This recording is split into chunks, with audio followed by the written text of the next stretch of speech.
Udah lama gak terlihat, para karakter dari anggota guild lain sudah bisa tampil di cerita kali ini dengan membahas mengenai pembentukan guild baru dari grup Eugene. Tapi berbeda dengan keadaan Jinwoo yang sedang dalam bahaya sebenarnya. Karena dia bisa bertemu dengan para psikopat yang dibarengi dengan pertemuannya dengan orang-orang yang sudah pernah meninggalkannya di Double Dungeon. Nah, bahaya apa lagi nih yang akan dirasakan oleh Jinwoo dan kelompoknya? Yuk makanya disimak alur cerita anime Oredake Level Up Naken atau Solo Leveling episode ke-8. Enjoy ya teman-teman.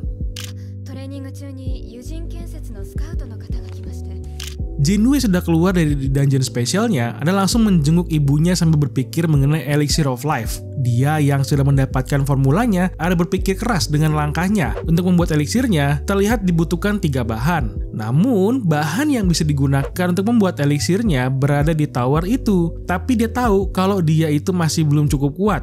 Jadi dia merasa harus menaikkan levelnya lebih tinggi lagi sebelum menantang monster yang ada di dalam tower tersebut. Kalau dia maksa, sama aja kan dia itu bunuh diri ya teman-teman. Nah, karena situasinya yang sudah berubah, Jinwoo pun ada memanggil Jinho untuk bertemu. Jinwoo langsung saja merubah jawabannya untuk menyetujui permintaan Jinho untuk membentuk tim raid dungeon sebanyak 19 kali. Tapi dengan syarat, hanya Jinwoo dan Jinho saja yang akan pergi masuk ke dalam dungeon dan menyelesaikannya. Tentu saja Jinho yang mendengarnya cukup kaget, karena kriteria untuk menyelesaikan gate rank C itu butuh minimal 8 orang dari ketentuan asosiasi hunter. Jinwoo pun langsung saja mengatakan bahwa gunakan saja penggenap, sama seperti cara yang dilakukan oleh Dongsuk dulunya. Apakah itu berbahaya? Tentu saja berbahaya. Namun Jinwoo meyakinkan Jinho, coba pikirkan saja, jika 19 kali dungeon raid tidak ada korban jiwa sama sekali, bukankah itu sudah bisa membuat ayahnya percaya dengan kemampuan Jinho sekarang ini? Tentu saja ketika mendengarnya, Jinho langsung saja bersemangat dan menyetujui rencana dari si Jinwoo. Beralih ke sebuah stadion olahraga, di mana ada Cha Hae-in ada sedang berolahraga lari di situ. Ketika selesai, dia menyadari ada orang yang datang ke tempatnya dan menghampirinya. Ternyata dia disamperin oleh kelompok perusahaan Eugene dan ditawari untuk menjadi guild master dari guild yang baru akan mereka bentuk dari perusahaannya.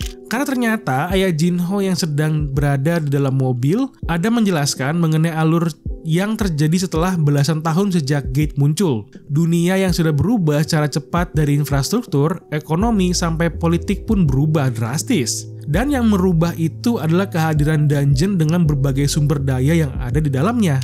Yang berbeda lagi adalah orang yang bisa membawa sumber daya itu hanyalah hunter yang sudah bangkit. Meskipun ada asosiasi hunter yang mengawasi seluruh aktivitas hunter itu sendiri, namun mereka hanya lembaga publik dan tidak mengurusi ekonomi dan sumber daya yang dibawa keluar oleh para hunter yang nge-raid dungeonnya. Dan itu tugas siapa? Itu adalah tugas atau bisnis dari guild yang memperkerjakan hunter. Begitu teman-teman. Makanya ayahnya si Jinho ini ada melihat aktivitas mengenai sumber daya dari dungeon itu dimonopoli oleh para guild-guild besar. Karena tidak ada yang bisa mengatur mereka seperti guild Macan Putih, guild Dewa Kematian, hingga guild Satria yang memang tidak bisa dilawan hanya dengan guild kecil biasa. Oleh karena itu, sang ayah ada berambisi untuk membentuk guild baru untuk mengatur dan memberikan keseimbangan pada monopoli hunter yang ujung-ujungnya adalah untuk mengambil bagian dari sumber daya yang penting bagi kehidupan manusia itu sendiri. Ketika mendengar hal itu, Jinho hanya bisa berpikir bahwa merekrut hunter rank S untuk bekerja sama dengan kakaknya adalah tindakan yang beresiko tinggi. Namun untuk dirinya yang sekarang, tentu saja dia bisa berkembang dengan cepat karena ada bantuan dari Jinwoo. Ngomongin soal Jinwoo, dia yang sedang menyelesaikan misi hariannya ada mencoba lagi untuk melipat gandakan pencapaiannya. Namun dia tidak mendapatkan hadiah tambahan lagi. Jadi mungkin itu hanya sekali saja eventnya. Malahan di dalam gacha box yang dia dapatkan, dia hanya mendapatkan kertas lotre yang sudah pasti menang. Mungkin ya. Setelah itu, dia pun berjalan pulang. Ketika sedang berjalan, dia sambil berpikir bagaimana caranya untuk menaikkan level dengan cepat. Kalau nunggu kabar dari dungeon biasa, masih harus menunggu kabar dari Jinho. Lalu dia ada kepikiran untuk masuk ke dungeon penalti, tapi masih ada rasa keraguan untuknya, yang takutnya jika dia tidak bisa mendapatkan XP meskipun dia sudah mengalahkan monster kelabangnya. Tiba-tiba saja saat sedang berpikir, dia mendapatkan pesan bahwa dia diundang untuk berpartisipasi ke dalam dungeon raid terbaru. Awalnya dia merasa menolak, namun dia berpikir lagi, daripada tidak ada, mending ikutan saja. Di sebuah dojo, ternyata ada Pak Song yang sedang menjadi guru atau pelatih ilmu berpedang. Di situ dia sedang berlatih dengan anak muridnya dan menerima pesan misi sebagai hunter untuk mengikuti dungeon raid baru. Muridnya yang melihat ada bertanya apakah Pak Song tidak pensiun saja karena keadaan tubuhnya yang sudah kehilangan tangan kirinya. Namun, dia tetap ingin mengikuti dungeon raid-nya karena dia ingin berkontribusi untuk masyarakat juga. Di sisi lain, di suatu rumah pun ada Pak Kim yang sedang bersama dengan keluarganya, di mana dia dikhawatirkan oleh istrinya, tapi karena keuangan yang semakin bertambah membuatnya harus mengikuti dungeon raid lagi. Dia tentu saja meminta istrinya tidak perlu terlalu khawatir, yang padahal khawatir banget nih untuk episode selanjutnya. Pada sore harinya, di suatu gedung tempat guild hunter berada, ada Baek Yeonho dan Choi Jong-in yang sedang berdiskusi. Pada pembahasan pertama mereka sedang membicarakan mengenai guild yang dibentuk oleh grup Yojin yang memang sudah didengar oleh mereka. Karena rumornya dari anggota mereka sendiri sudah ada yang diincar oleh grup Yojin untuk dimasukkan ke guild barunya. Pada pembahasan lain yang lebih penting sebenarnya adalah Choi Jong-in ternyata ingin tetap menjalin hubungan baik dengan guild Macan Putih. Karena rencananya yang ingin merebut kembali Pulau Jeju, sebuah pulau yang sudah kita lihat di episode 1 ya teman-teman, di mana pulau ini sedang dikuasai oleh monster tingkat tinggi, ya berbentuk semut sih. Karena pada pertarungan dulunya, memang Baek Yeonho ada kehilangan temannya yang assassins di pulau itu. Tentu saja sangat membekas sekali untuknya kalau bisa kembali ke pulau itu. Memang dia tetap akan menjalin hubungan baik dengan Choi Jong-in, namun tetap saja dia harus memikirkan perjalanan guildnya sendiri untuk sekarang.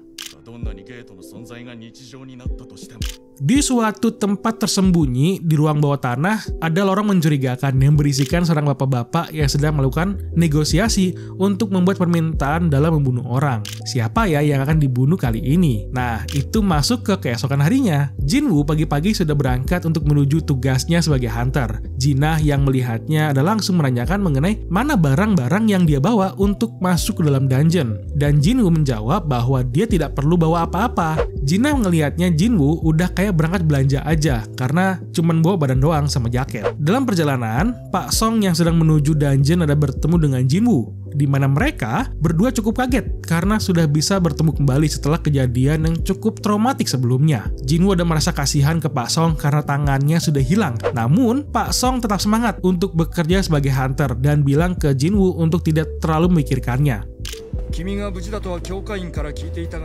Sesampainya mereka ke depan dungeon, Pak Song yang langsung saja terkejut karena ternyata anggota tim dahulu ada berkumpul lagi di tempat yang sama. Terutama Jo-hye ada kaget ketika melihat Jinwoo yang sudah berubah drastis dari sebelumnya. Jinwoo pun ada menyapa dan Pak Kim dan Pak Kang yang pernah meninggalkan dirinya sebagai tumbal. Mereka yang melihat Jinwoo pun ada merasa malu karena kejadian sebelumnya yang memang tidak manusiawi sebenarnya. Tapi karena takdir, 5 anggota yang selamat ada berkumpul bersama lagi kali ini. Ketika sedang ngomong, tiba-tiba ada mobil van besar datang dan mengeluarkan segerombolan tahanan atau hunter penjahat yang ditahan. Hai, anggota asosiasi hunter yang sudah bertemu itulah yang menjadi pengawas bagi para hunter penjahat ini. Anggota asosiasi hunter perempuan ada menjelaskan bahwa para penjahat ini adalah pengganti yang akan bergabung dengan mereka. Pak Song langsung saja marah karena mereka adalah narapidana hunter yang sangat berbahaya bagi anggota tim lainnya. Si cewek ada langsung memberikan alasan bahwa daerah itu kekurangan hunter. Makanya narapidana hunter itu digunakan untuk remisi dan memenuhi kuota hunter yang kurang. Tapi tenang saja katanya, karena ada pengawasnya, yaitu Kang Tae-sik, yang akan menemani mereka. Jadi seharusnya aman-aman saja untuk bertarung di dalam dungeon. Jinwoo yang melihatnya, ada merasa insting untuk bertahan hidupnya dan mulai merasa cemas dengan kehadiran si Kang Tae-sik. Makanya Jinwoo langsung bilang ke Jo-hee kalau lebih baik dia tidak perlu ikut ke dalam dungeon kali ini. Namun Jo-hee langsung saja memberanikan dirinya untuk tetap masuk ke dalam dungeon. Setelahnya, Kang Tae-sik ada memperkenalkan dirinya ke Jinwoo dan Pak Song, di mana dia langsung menanyakan siapa yang akan menjadi ketua dalam raid kali ini. Pak Song ada meminta langsung izin kepada semuanya apakah dia bisa menjadi ketua lagi dalam raid kali ini. Tentu Jinwoo setuju-setuju saja. Pak Song langsung saja berterima kasih karena sudah bisa menyelamatkan 6 orang lainnya kepada Jinwoo dan sudah memberikan kepercayaannya lagi untuk dirinya sebagai ketua dalam raid kali ini.